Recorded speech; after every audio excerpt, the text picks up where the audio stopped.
अस्सलामुअलैकुम एवरीवन, कैसे हैं आप लोग। उम्मीद है आप सब खैरियत से होंगे। आज मैं आपके साथ मालाबार साग या लाल साग की भुजिया की रेसिपी शेयर करूंगी। उम्मीद है आपको पसंद आएगी। ये बहुत ही आसान है बनाने में और बहुत ही झटपट बन जाती है। आप बनाइएगा, मुझे कमेंट्स में बताइएगा। तो चलें चलते हैं रेसिपी की तरफ। ये मालाबार साग है, इसे मैंने काट लिया है छोटे टुकड़ों में और इसको अच्छी तरह से 3-4 पानी से धो लिया है मैंने, क्योंकि इसके अंदर मिट्टी बहुत होती है। इसको अच्छी तरह से वॉश करना बहुत ज़रूरी है।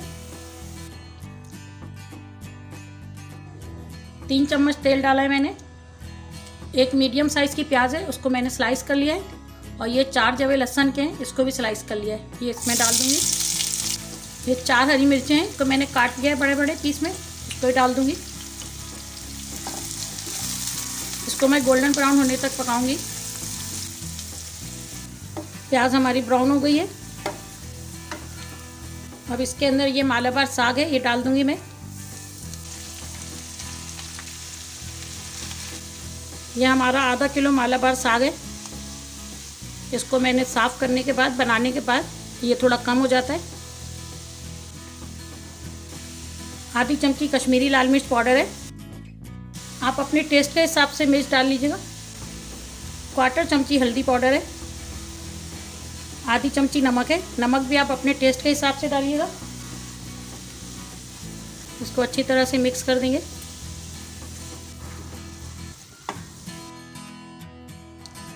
½ टी स्पून अदरक का पेस्ट डाला है मैंने, इसको अच्छी तरह से मिक्स कर देंगे।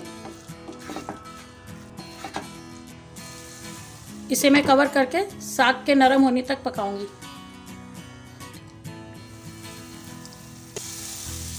साग हमारा बिल्कुल सॉफ्ट हो गया है और इसका पानी भी बिल्कुल खुश्क हो गया है। थोड़ा चमचे से इसको कुचल लेंगे। इसको गलने में तकरीबन 10 मिनट लगे होंगे। मैंने इसको बिल्कुल लो फ्लेम पे रखा हुआ था ताकि ये अच्छी तरह से हमारा साग जो है वो सॉफ्ट हो जाए। ये हमारा साग तैयार हो गया। मालाबार साग की या लाल साग की भुजिया तैयार है। इसे आप ज़रूर बनाइएगा और कमेंट्स में मुझे बताइएगा कि ये आपको कैसी लगी।